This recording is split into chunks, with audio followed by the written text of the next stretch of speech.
안녕하세요.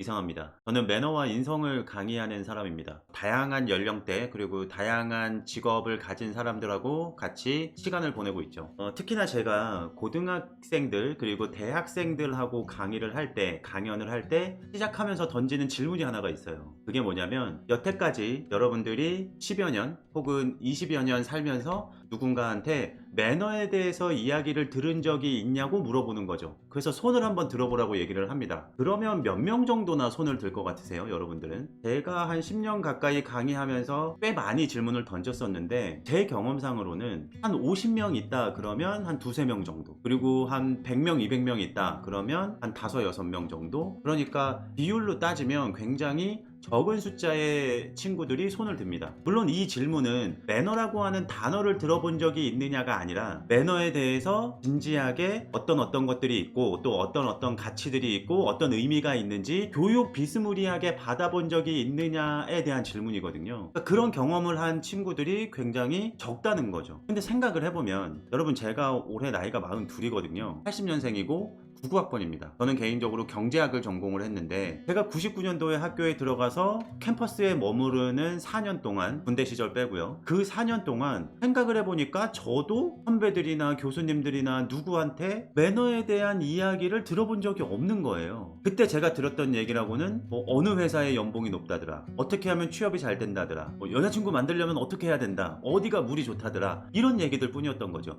그런 얘기들이 나쁘다는 게 아니라 그 4년 동안의 캠퍼스 생활 중에 매너와 인성에 대해서 진지하게 얘기를 들어본 적이 없었는데, 지금 20여 년이 흘러서 제가 대학에 다니는 친구들에게 물어봤을 때 20년 전과 별로 달라지지 않은 거예요. 지금도 여전히 매너를 이야기하지 않는 캠퍼스에서 우리 친구들이 공부하고 있다는 생각이 든 거죠. 한편으로 조금 더 슬픈 건 그 친구들이 열심히 준비해서 사회에 진출했을 때 과연 우리 사회가 매너를 이야기하는 사회인가도 한번 생각해 볼 필요가 있습니다. 확신이 들지 않는다는 거죠. 여러분, 지금 우리 사회가 매너를 이야기하는 사회라고 생각을 하세요?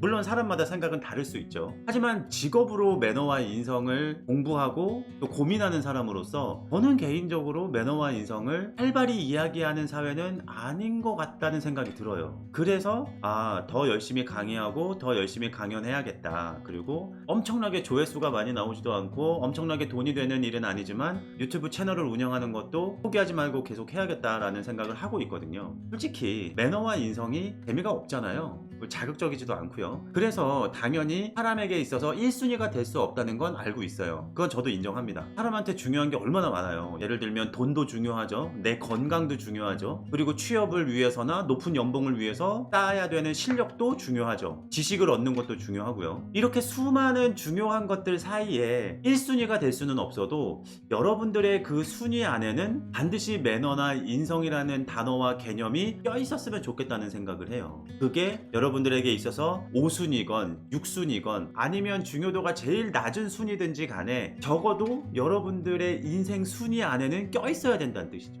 근데 생각해보면 순위 안에 매너나 인성, 에티켓, 뭐 배려, 양보, 존중, 존경 이런 단어가 없는 사람들도 꽤 있는 것 같아요. 그러니까 뉴스에 불미스러운 사건, 사고들이 많이 생겨나는 거 아니겠습니까? 특히나 이제 코로나가 길어지고 있잖아요. 그리고 2022년 새해가 다가오고 있는데 새해에도 코로나는 완전히 끝날 것 같지는 않죠. 이렇게 사회적으로 민감해지는 시기에는 더더군다나 함께 살아가는 사람을 배려하는 태도가 무엇보다 중요하거든요. 안 그러면 큰 싸움 나지 않겠습니까? 다들 예민하니까요. 그냥 지나갈 수 있는 일도 말싸움이 되거나 몸싸움이 될 수도 있으니까. 그래서 이 영상을 뭐 몇 분이 보실지는 모르겠지만 이 영상을 보시는 분들 중에 학교 선생님이 계실 수도 있고요, 대학교 교수님이 계실 수도 있고, 가장 많게는 자녀들을 키우는 부모님이 계실 수도 있잖아요. 한 가지 부탁드리고 싶은 거죠. 매너와 인성을 교육하고 강의하는 사람으로서 여러분들이 영향을 미치고 있는 어떤 존재에게 몸과 건강을 이야기함과 동시에 마지막에라도 이 매너와 인성에 대한 이야기도 꼭 전해주십사라는 부탁을 꼭 드리고 싶어요. 그러니까 이런 이야기들을 많은 사람들이 나눠야 당장 내가 불미스러운 일을 당할 확률이 낮아지는 거거든요. 그래서 새해에는 저도 더 열심히 해야겠다, 더 재밌게 강의하고 더 즐겁게 강연해야겠다라는 다짐을 하면서 그냥 마음속 이야기들을 한번 해봤습니다. 이번 영상에서는요. 마음 같아서는 영향력 있는 사람들이 옛날에 왜 양심냉장고 같은 프로그램 있잖아요. 근데 요즘은 그런 프로그램이 없지 않습니까? 그런 프로그램들도 당장 돈이 되지는 않더라도 공익적인 측면에서, 그리고 인간애를 북돋는 측면에서 그런 프로그램도 다시 생겨나는 것도 좋겠다. 우리 아이들에게 매너가 어떤 건지, 매너가 왜 중요한지 알려주지도 않으면서 매너 있는 사람이 되기를 바라는 건, 그건 말이 안 되는 거잖아요. 인성의 측면에서도 마찬가지고요. 그러니까 돈도 많이 벌고 건강하고 또 실력도 있고 그리고 인성도 겸비한 사람이 되자가 2022년에 많은 사람들의 삶의 목표가 됐으면 하는 마음입니다. 지금까지 이상화였습니다. 감사합니다.